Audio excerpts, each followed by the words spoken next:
Views, thoughts, and opinions expressed in this episode are that of the guest and host and do not necessarily reflect the values of sponsors or other associated organizations.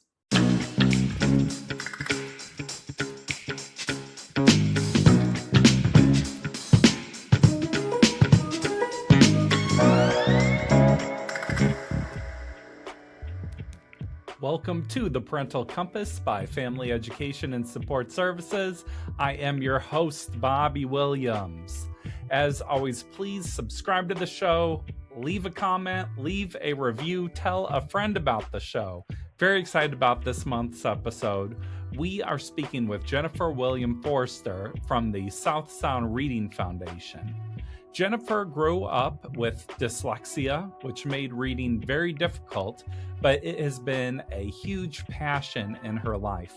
We're going to be talking about what it's like dealing with dyslexia and how you can help your child to not only learn to read, but enjoy reading. Check it out. Well, it's interesting because a lot of the folks that I work with are educators and they're all don't even remember learning to read. Well, I very much remember learning to read because I really was not an effective reader in third grade, and I had to get up in front of a class and give a book report. And I brought up a picture book that I had found called A Hole Is to Dig by Maurice Sendak, and he was the illustrator, and it's basically a beginning reader book. And I got up in front of the class and I knew I could read the book, but I was so stressed out. I couldn't form words. I couldn't read a word, and I kept going over to my teacher to have her help me sound the words out. And it was just a hot mess. And after that, the bells and whistles went off, and everybody helped me.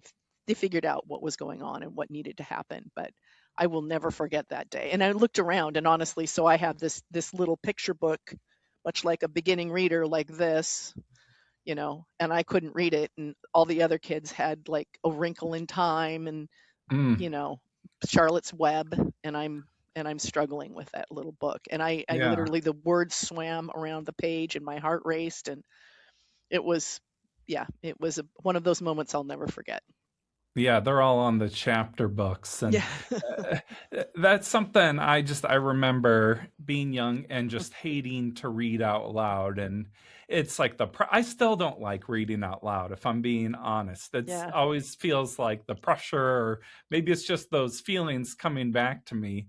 But it is very challenging. And it's wild that school has such an emphasis on reading out loud. But I guess that's how they discovered you needed some help too. Right. So, Right.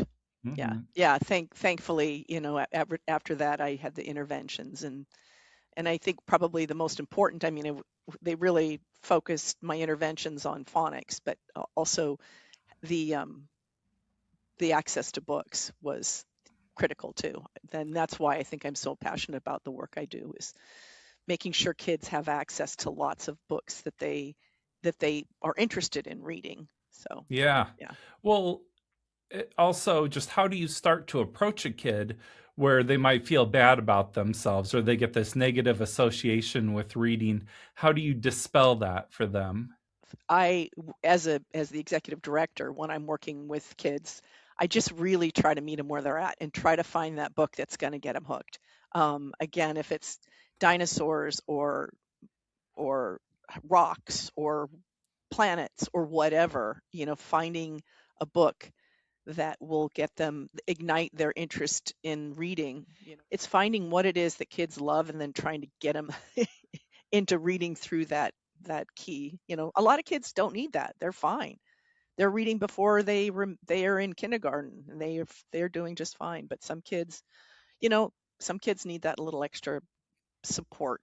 And then educating the families, what can families do to help with that, and where can they work with their kids and the teachers, and to help the kids Mm. become successful readers. Because if you've got families supporting a kid through this process, there's significant signs of much more success in reading in life.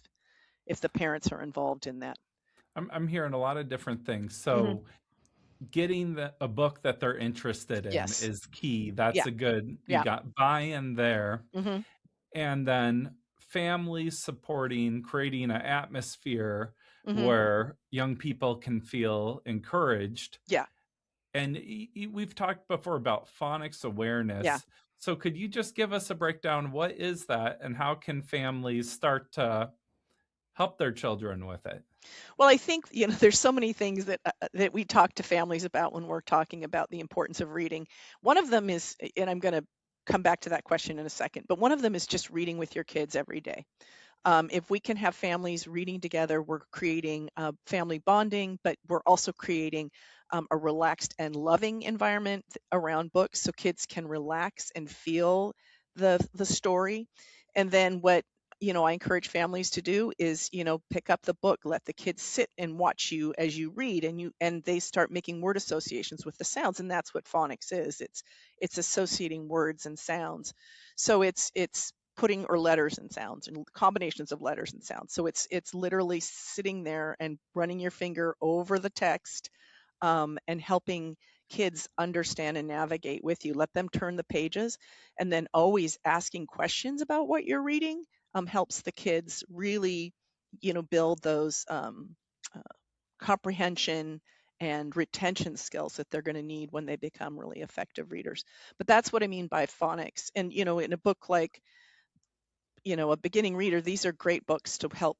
You probably can't see these, but just working along the words, sounding out the Hmm. letters. And then when your kid gets to a point where they can help, they can read along too. And when they get to something where they can't, help encourage them to sound it out so that they're putting the sound and the letters together, and then you're there with them and you can help negotiate that with them. So that's what I mean by phonics. Does that help? Did that Yeah, answer the question? that totally does. Yeah. It seems like patience is very key with this. Yeah.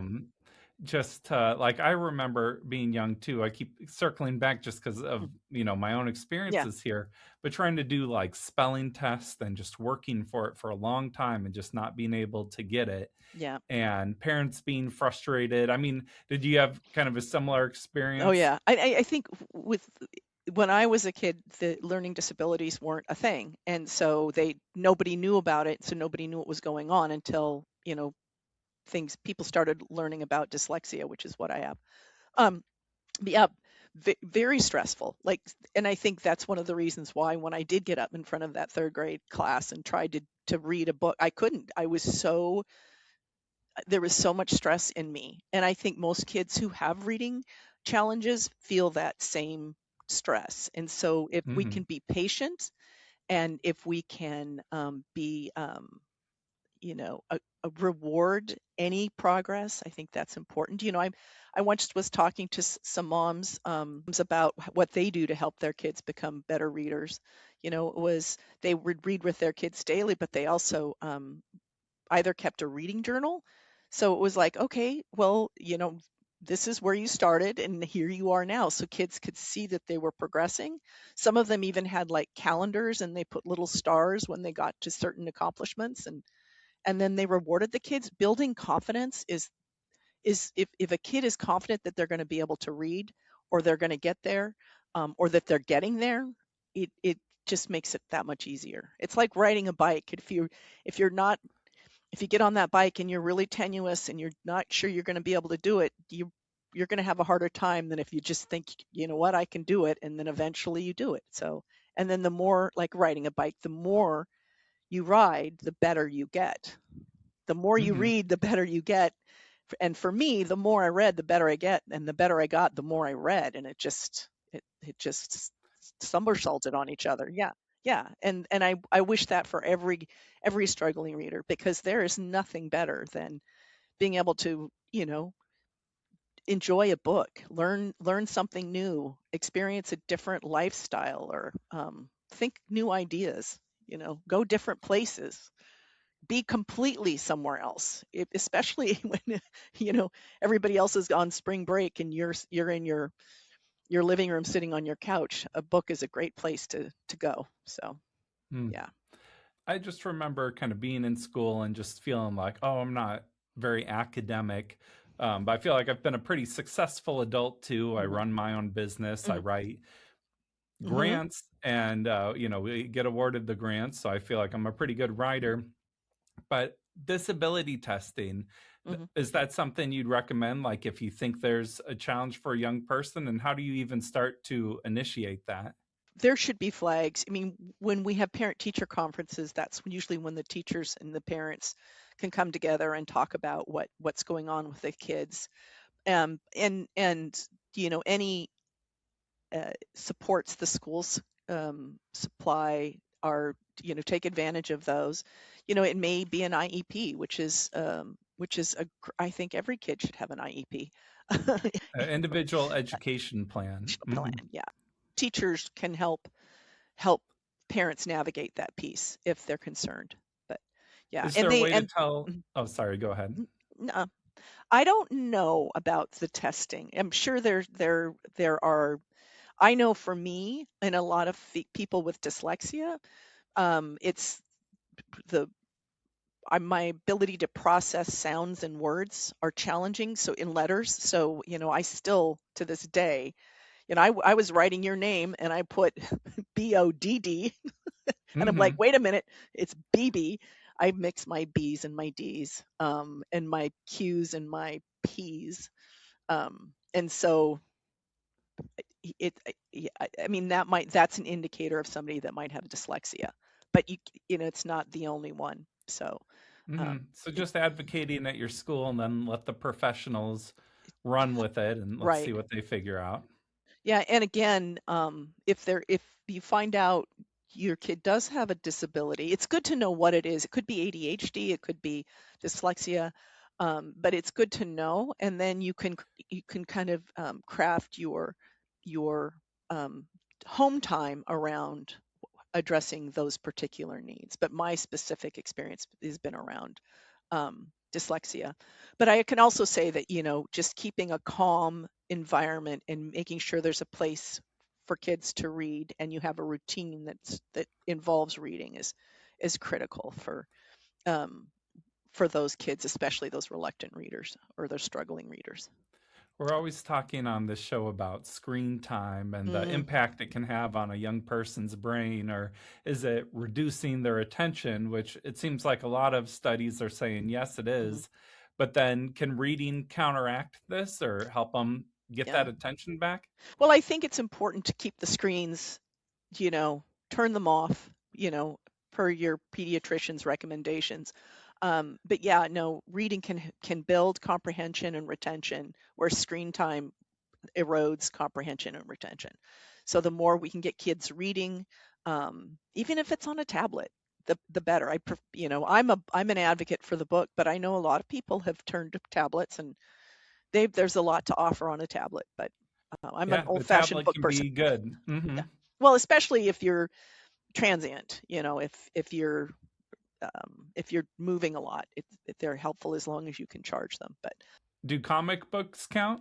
yes, comic books and graphic novels can be a gateway to reading. And if that's what's going to get the kid reading, then I am all for it.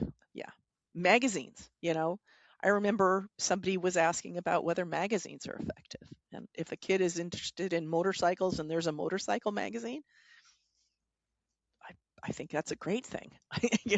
The kid's going to want to read the magazine. So Do you have any interesting stories from your work where a kid was having challenges and they worked through it and really enjoyed reading? we had a kid that was really kind of a despondent reader, and we had interfaced with him over a couple of years in our summer program where our book van follows the food bank around, and we were going to these trailer parks, and I was still doing it at this point. So I went to this one trailer park, and you see the same kids summer after summer, and these kids are homebound, so they're not going anywhere, especially in this trailer park because it's out in the middle of nowhere. Anyway, we pulled up, and this kid, usually only got his sandwich or whatever from the food bank, and he'd come over and look what we had, but he really rarely took a book. But this year he came up and he was asking for uh, Percy Jackson, but he was probably in, I don't know, fourth grade or fifth grade at the time, and he just really wanted that Percy Jackson book. And and we found one. We found the first one, and he was so excited. And I know he was a struggling reader, but the next week we had the second one in that series. And that's another thing, is getting kids hooked on reading. If you can get them hooked on a series, and there are a Mm, lot of them out there now, if they identify with a character, you've got them. And so watching him go from somebody who was never really interested in books or reading to going through that whole series that summer. And by God, we made sure we had the next in the series. And by the end of the summer, he had the entire series, and he was reading them. So yeah, you see it. You see it in the kids you're around all the time, but also in these kids you serve over the course of 3 or 4 or 5 years. You watch them grow into becoming really strong readers. Now, I don't know what ever happened to that kid, but I know he was by the time he was in 5th grade or 6th grade, he was a strong reader. And I think, mm. part of that was that summer intervention. I think what his teacher had done cleverly, as she had read like the first 3 chapters of that book, of the Rick Riordan book, the Percy Jackson book, and then she let all the kids off for summer. Nice. and Hmm. then, and in the Percy Jackson books, I don't know if you know this, the kid has dyslexia, the main character. Oh, Yeah. perfect then. Yeah. Yeah. Yeah. So anyway, Thank you for this conversation. If there's a quick message you'd like parents to walk away with, what would it be? 2 things. Read with your kids every day, but also every kid is a reader, and it just takes some time to figure it out. Some kids can read right away. Some kids just need a little more time and a little more help. And so just be there to help them, and don't pressure them, and celebrate their wins. So I think that was like 5 things. Thank you for being here. Yeah, thank you, Bobby. Thank you so much, South Sound Reading Foundation Executive Director Jennifer William Forrester. Thanks for taking the time to be here. It was a great conversation. As always, please keep listening. We'll be back next month with another episode. And you can learn more about us online. Look up Family Education and Support Services, and you can see our organization and all the other incredible work that's happening. So on behalf of Family Education and Support Services and myself, Bobby Williams, thanks for listening. We'll see you next episode. Peace.